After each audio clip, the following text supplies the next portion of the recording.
नमस्कार बंधुरा उमा फूड किचेनेर आरो एकटी नतून पर्वे आपनादेर सबाइके स्वागत।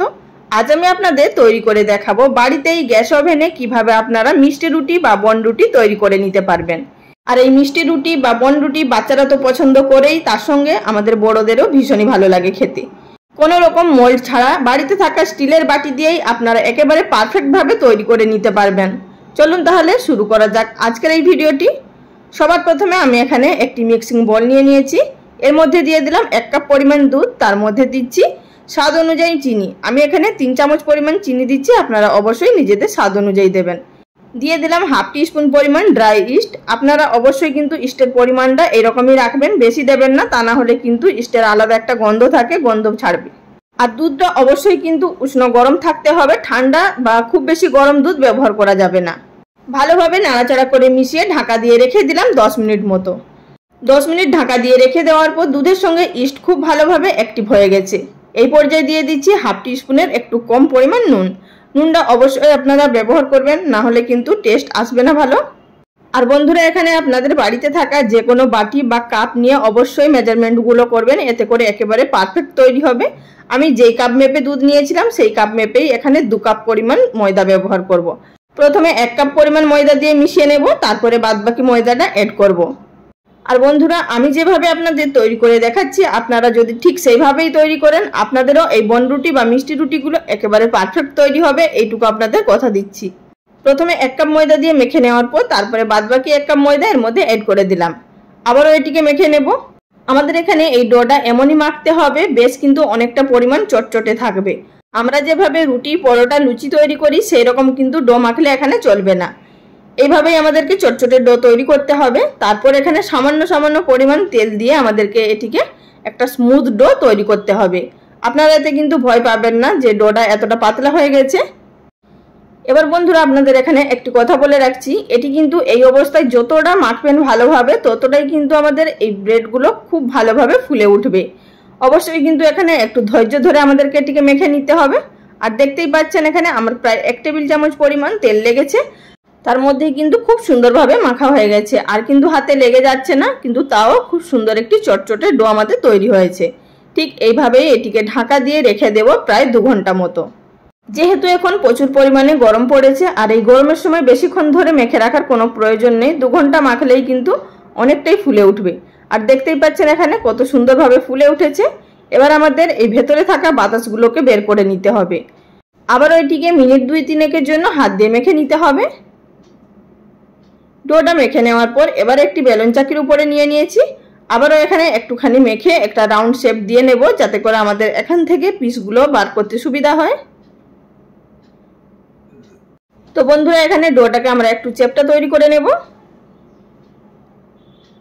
এবার ছুরির সাহায্যে এটিকে কেটে 4 পিস করে নেব। যেহেতু আমি এখানে 4টে বাটির মধ্যে তৈরি করব, যেহেতু আমি এখানে বাটিগুলো একটু বড় নেব তাই 4 পিস করছি। আপনারা যদি ছোট বাটি নেন সেক্ষেত্রে আপনারা 6 পিস তৈরি করে নিতে পারেন। এবার এগুলোকে ঠিক এইভাবে কেটে নেওয়ার পর এক একটা পিস তুলে নিয়ে আমাদেরকে একটা সমান সাইজ দিয়ে নিতে হবে, মানে গোল করে নিতে হবে আমাদেরকে।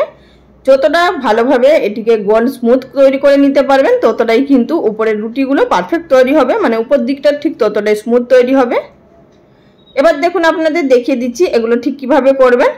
প্রথমে হাতের সাহায্যে এইভাবে গোল তৈরি করে নেব, তারপর ভেতর দিক থেকে তুলে আমাদের উপর দিকে এইভাবে মুড়ে দিতে হবে, তাহলেই কিন্তু খুব সুন্দর করে উপরটা স্মুথ হয়ে যাবে। ঠিক এইভাবেই আমি প্রত্যেকটা ডো তৈরি করে নিচ্ছি। বন্ধুরা ভিডিও চলাকালীন ছোট্ট একটি অনুরোধ, যদি আমার চ্যানেলে কেউ নতুন দর্শক বন্ধু হয়ে থাকেন আর ভিডিওটি দেখার পর যদি আপনাদের ভালো লাগে, চ্যানেলটি সাবস্ক্রাইব করে নেওয়ার অনুরোধ রইল। পাশে থাকা বেল বাটনটি অবশ্যই প্রেস করে নেবেন, এতে করে আমার পরবর্তী ভিডিও নোটিফিকেশন সবার আগে পেয়ে যাবেন আর সেখান থেকে আপনারা দেখে নিতে পারবেন। আর যারা ফেসবুক পেজ থেকে দেখছেন তাদের কাছেও রিকোয়েস্ট রইল পেজটি ফলো করে নেওয়ার জন্য। তো বন্ধুরা ডোগুলো তৈরি করে নেওয়ার পর আমি এখানে বড় সাইজে 4টে বাটি নিয়েছি। এবার এই বাটিগুলোর মধ্যে সামান্য পরিমাণ সাদা তেল দিয়ে ব্রাশ করে নেব, এতে করে যে আমাদের ব্রেডগুলো বেরোনোর সময় খুব তাড়াতাড়ি বেরিয়ে আসবে আর বাটির মধ্যে আটকে যাবে না। তো আমার এখানে 4টে বাটি ব্রাশ করে নেওয়া হয়ে গেছে। এই পর্যায়ে দিয়ে দিতে হবে আমাদের এক একটা করে ডো বাটির মধ্যে। 4টে বাটির মধ্যে ডো দিয়ে নেওয়ার পর অপর দিকে নিয়েছি একটি বড় সাইজের ডেচকি, এর মধ্যে দিয়ে দেব তৈরি করে রাখা বাটিগুলো। বাটিগুলো দিয়ে দেওয়ার পর উপর থেকে ঢাকা চাপা দিয়ে রেখে দেবো প্রায় 3 ঘন্টা মতো, বা যতক্ষণ না বাটিগুলো পুরো সম্পূর্ণ ভরে আসছে ততক্ষণ অবধি। এখানে 3 ঘন্টা মতো রেখে দেওয়ার পর আর দেখতেই পাচ্ছেন বন্ধুরা কত সুন্দরভাবে বাটিগুলো ভরে এসছে। এইভাবেই যখন ডোটা উপর থেকে ফুলে উঠবে তাহলে আপনারা বুঝতে পারবেন ব্রেডগুলো তৈরি করার জন্য আমাদের ডোটা একেবারে পারফেক্ট তৈরি হয়ে গেছে। এই পর্যায়ে উপর থেকে একটু কালার আনার জন্য ডিমের হলুদ অংশটা আমি এখানে দিয়ে দিচ্ছি, মানে ডিমের কুসুমটাকে একটু ফেটিয়ে এর উপরে দিয়ে দিচ্ছি। আপনারা যদি ডিম পছন্দ না করেন পাউরুটির উপরে, তাহলে আপনারা সামান্য পরিমাণ দুধ ব্রাশ করে দিতে পারেন, তাতেও কিন্তু কালারটা আসবে। তবে কিন্তু ডিম দিলে খুব বেশি ডিপ কালারটা আসবে, আর আপনারা যদি দুধ ব্রাশ করেন তাহলে কিন্তু একদম হালকা কালারটা আসবে। শুধু এটাই তফাৎ, আর কিছু নয়। ডিমের কুসুম ব্রাশ করে নেওয়ার পর এবার আমরা চলে যাব তৈরি করার পদ্ধতিতে। অপরদিকে বড় সাইজের একটি ডেচকি নিয়ে নিয়েছি, আর তার ভেতরে দিয়ে দেবো দুটো কাগজ। কাগজগুলো দিলে বাটির তলার দিকটা পুড়ে যাবে না। অনেক সময় দেখা যায় যে বাটির তলার দিকটা পুড়ে যায়, সুতরাং এইভাবে কাগজ দিয়ে নেবেন, তা না হলে স্ট্যান্ড রেখে দেবেন, তাতে করে আর বাটির তলার দিকটা পুড়ে যাবে না। এবার আমি এক একটা করে বাটি এর উপরে বসিয়ে দিচ্ছি। তবে বন্ধুরা অবশ্যই খেয়াল রাখবেন, এটি কিন্তু আমরা ডাইরেক্ট গ্যাস ওভেনে বসাবো না, তাও কিন্তু পুড়ে যাবে তলার দিকটা। আমি যেভাবে বলছি আপনারা ঠিক সেই পদ্ধতিতে তৈরি করবেন। সমস্ত বাটিগুলোকে সাইজ করে বসিয়ে নেওয়ার পর আবার উপর থেকে ঢাকা চাপা দিয়ে দেব, আর চলে যাব গ্যাস ওভেনের দিকে।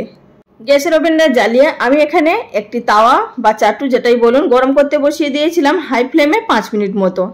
এটি খুব ভালোভাবে গরম হয়ে যাওয়ার পর গ্যাসের ফ্লেম লো টু মিডিয়ামে রেখে বসিয়ে দেবো এর উপরে ডেচকিটা দিয়ে দেওয়ার পর এবার লো টু মিডিয়ামে থাকা অবস্থায় এটিকে আমাদের বেক করে নিতে হবে প্রায় 25 মিনিট মতো। 25 মিনিট পর ফিরে এলাম। এবার আপনাদের দেখিয়ে দিচ্ছি যেগুলো কতটা পারফেক্টভাবে তৈরি হয়ে গেছে। আশা করি আপনারা দেখেই বুঝতে পারছেন। আপনারা চাইলে এর উপর থেকে সামান্য পরিমাণ বাটার ব্রাশ করে নিতে পারেন, তবে আমি আর কিছু দিচ্ছি না এর উপরে। এটি ঠান্ডা হয়ে যাওয়ার পর ডিমোল্ড করব।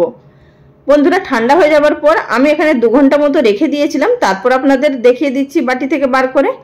আর বাটিগুলোকে ধরে ঠিক সাইডে এইভাবেই একটুখানি ছাড়িয়ে নিলেই খুব সুন্দরভাবে ব্রেডগুলো আমাদের বেরিয়ে আসবে। দেখতেই পাচ্ছেন কতটা পারফেক্টভাবে তৈরি হয়ে গেছে, দুর্দান্তভাবে ফুলেছে কিন্তু। আর আবারও বলে দিচ্ছি বাটিগুলো ঠান্ডা হয়ে যাবার পরই আপনারা কিন্তু এগুলোকে বার করবেন। তার আগে যদি বার করতে যান তাহলে কিন্তু পাউরুটিগুলো বাটিগুলোর মধ্যে অর্ধেকটা থেকে যাবে আর অর্ধেকটা বেরিয়ে আসবে। সুতরাং ঠান্ডা হয়ে যাবার পর ঠিক এইভাবেই আপনারা বের করবেন। আর দেখেই বুঝতে পাচ্ছেন যে পাউরুটিগুলো ঠিক কতটা পারফেক্টভাবে আমাদের তৈরি হয়েছে। এবার বন্ধুরা আমি আপনাদেরকে একটি মিষ্টি রুটি ছিঁড়ে দেখিয়ে দিচ্ছি, তাহলেই বুঝতে পারবেন যে এগুলো বাড়িতেই স্টিলের বাটি দিয়ে আবার গ্যাস ওভেনে কিভাবে তৈরি হয়ে যায়। এগুলো যতটা নরম ততটাই স্পঞ্জি এবং ততটাই জালিদার হয়ে থাকে। তো দেখুন বন্ধুরা ভেতরটা দেখেই বোঝা যাচ্ছে যেগুলো ঠিক কতটা পারফেক্টভাবে তৈরি হয়েছে। তাহলে বন্ধুরা আর দেরি না করে বাড়িতেই ঝটপট বানিয়ে ফেলুন, বাচ্চাদের খাওয়ান, আপনারা খান। আর আজকের রেসিপি কেমন হয়েছে অবশ্যই আমাকে লাইক কমেন্ট করে জানাবেন। আজ এই পর্যন্ত, আগামী দিন কোনো এক নতুন রেসিপি নিয়ে আবারও হাজির হয়ে যাব। সবাই ভালো থাকবেন, নমস্কার।